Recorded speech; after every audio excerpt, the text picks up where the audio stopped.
ഇന്ന് തന്നെ ഡൗൺലോഡ് ചെയ്യൂ. കാണൂ നിങ്ങളുടെ ഫേവറേറ്റ് ഷോസ്.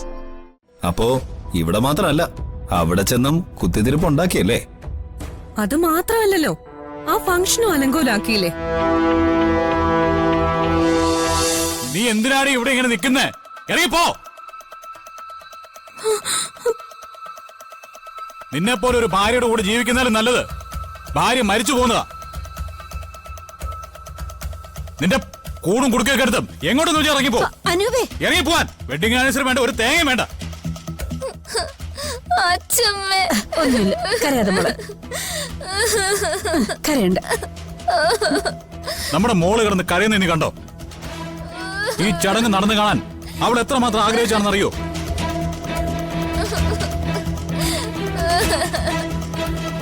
ഇതൊന്നും മനസ്സിലാക്കാതെ അച്ഛനെ ബലിയാടാക്കി ഈ ചടങ്ങ് അലങ്കോലപ്പെടുത്തിയത് നീയാ. അല്ലെങ്കിലും ഞാനാണല്ലോ അധികം പറ്റ്. പോയേക്കാം, ഞാൻ ഇവിടുന്ന് എങ്ങോട്ടെങ്കിലും ഇറങ്ങി പോയേക്കാം. ഇറങ്ങി പോടി. ഇവരെന്തൊക്കെയാ? മോനെ, നിങ്ങളും പെങ്ങളും കൂടി ഇവിടെ അങ്ങ് ജീവിച്ചോ. ലോകത്തിൽ വേറെ ആർക്കും പെങ്ങളില്ലല്ലോ.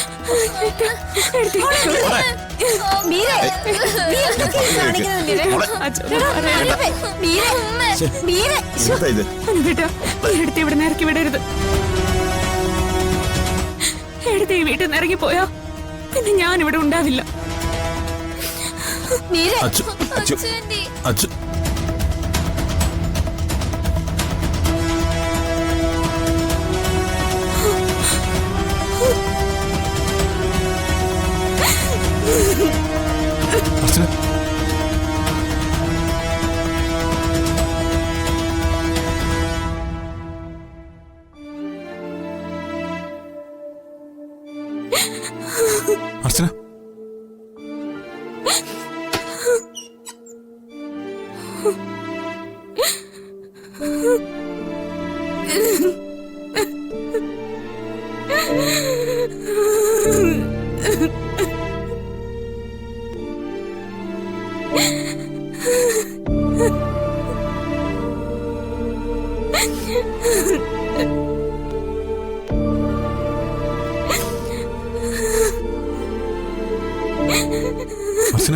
കരയാതെ.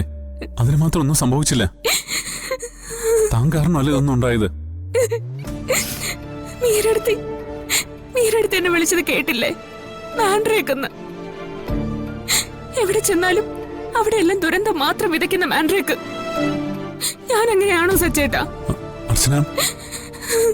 പഴികളും ശാപവും മാത്രം കേൾക്കാനായിട്ട് എനിക്ക് എന്തിനാ ഇങ്ങനെ ഒരു ജന്മം? നമുക്കൊരു കാര്യം ചെയ്യാം. താൻ എന്റെ കൂടെ വാ. നമുക്ക് നെല്ലിശ്ശേരിയിലേക്ക് തിരിച്ചു പോവാം. എന്തിനാ? ഈ കുഞ്ഞിന്റെ പേരിൽ നെല്ലിശ്ശേരിയിൽ ഞാൻ ഇത് തന്നെയല്ല അനുഭവിച്ചത്. അതും ഇതും തമ്മിൽ എന്താ വ്യത്യാസം? അവിടെ നിന്ന് ഇങ്ങോട്ട് പോരുമ്പോ ഇവിടെ കുറച്ചെങ്കിലും ആശ്വാസം കിട്ടുമെന്ന് വിചാരിച്ചു. പക്ഷെ അതിനു പകരം എരിയുന്ന തീയിൽ നിന്നും മറച്ചട്ടിയിലേക്ക് വീഴുന്ന അനുഭവം എനിക്കുണ്ടായത്. ഇത്ര അനുഭവിക്കാൻ മാത്രം ഞാൻ എന്ത് തെറ്റാ ചെയ്ത്? നമ്മുടെ കുഞ്ഞിന്റെ മനസ്സുകൊണ്ടുപോലും കൈവിടാൻ എനിക്ക് പറ്റില്ല. എന്റെ കുഞ്ഞിന് സ്ഥാനമില്ലാത്ത ഒരിടത്തേക്ക് ഞാൻ വരൂല. അപ്പൊ പിന്നെ ഞാൻ എന്ത് ചെയ്യണം? നിന്നെ ഇവിടെ ഒറ്റയ്ക്ക് വിട്ടിട്ട് ഞാൻ എങ്ങനെ തിരിച്ചു പോകും? അങ്ങനെ പോയാ എനിക്ക് മനസ്സമാധാനം കിട്ടുമോ?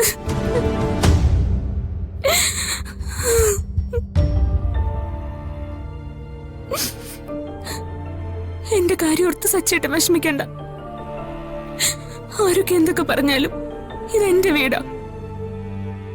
എന്റെ അച്ഛനും അമ്മയും ആങ്ങളെയല്ല എനിക്കിപ്പോ ഇവിടെ ഉള്ളത്. ആ ഒരു ധൈര്യമെങ്കിലും എനിക്കിവിടെ ഉണ്ട്. പിന്നെ സച്ചേട്ടൻ എന്റെ ഒപ്പം ഉണ്ടല്ലോ, എനിക്കത് മതി. എന്തിനാ മോളെ നീ ഇത്ര സഹിക്കുന്നേ? നമ്മുടെ കുഞ്ഞിന് ഒരു ദോഷമില്ലെന്ന് തെളിയിക്കാം. അതിനുവേണ്ടി ഞാൻ എന്തും സഹിക്കും.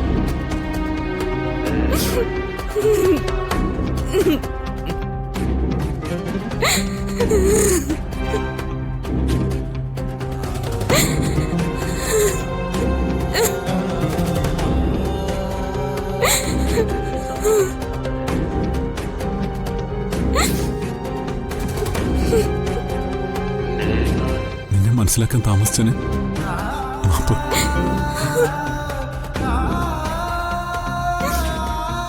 നിന്നെപ്പോലെ ഈ ലോകത്ത് നീ മാത്രമേ ഉള്ളൂ. നിന്റെ കൂടെ ഞാനുണ്ട്. നീ ഒരു വാക്ക് പറഞ്ഞാൽ മതി, നമുക്ക് വേറെ ഏതെങ്കിലും ഒരു വീട്ടിലേക്ക് മാറാം. അതൊന്നും വേണ്ട. നമ്മുടെ കുഞ്ഞിന് വേണ്ടി ഞാൻ ഇതെല്ലാം സഹിച്ചോളാം. ഈ അവസ്ഥയില് നിന്നെ വിട്ടിട്ട് പോവാൻ എനിക്ക് മനസ്സ് വരുന്നില്ല. നിനക്ക് തന്ന വാക്ക് തെറ്റിക്കാൻ വേണ്ടി ചോദിക്കല്ല. ഞാനിന്ന് നിന്റെ കൂടെ ഇവിടെ താമസിച്ചോട്ടെ.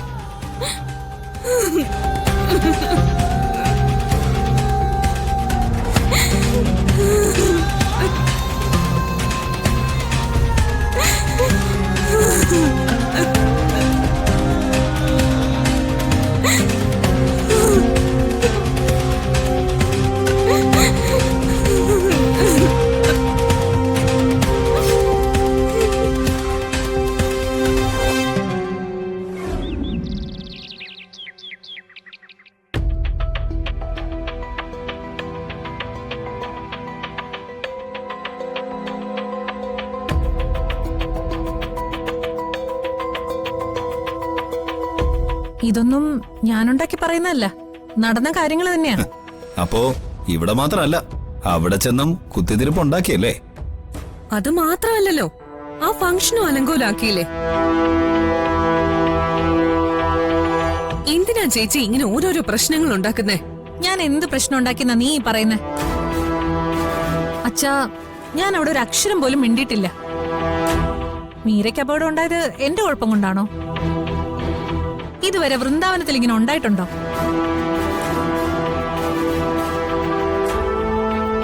അർച്ചനയും കുഞ്ഞും അവിടെ ചെന്നതുകൊണ്ടാണ് ഇങ്ങനെ സംഭവിക്കുന്നതെന്ന് എല്ലാരും പറയുമ്പോ ഞാൻ എന്ത് ചെയ്യും? അപ്പോ വെഡിങ് ആനിവേഴ്സറി നടന്നില്ലേ? ഇല്ല, അതിനു മുന്നേ തന്നെ ആകെ പ്രശ്നമായി. വൃന്ദാവനത്തിൽ ഇനി എന്തൊക്കെ സംഭവിക്കുന്ന ആർക്കറിയാം? നല്ല ഒന്നാന്തര അഭിനേത്രിയാ ചേച്ചി. വെടിക്കെട്ട് പുരയ്ക്ക് തീ കൊളുത്തിയിട്ട് ഞാനെന്ന് പറഞ്ഞില്ലേ രാമനാരായണ എന്ന മട്ടില് മാറി നിൽക്കാനേ ചേച്ചിയെ പോലെ മറ്റാർക്കും പറ്റില്ല.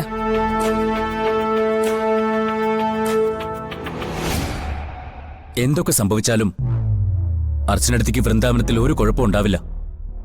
അനൂപേട്ടൻ അത്രയ്ക്ക് സ്ട്രോങ്ങാ. അർച്ചനടുത്തി എന്ന് പറഞ്ഞ അനൂപേട്ടന് ജീവനാ. തിരിച്ചും അങ്ങനെ തന്നെയാ.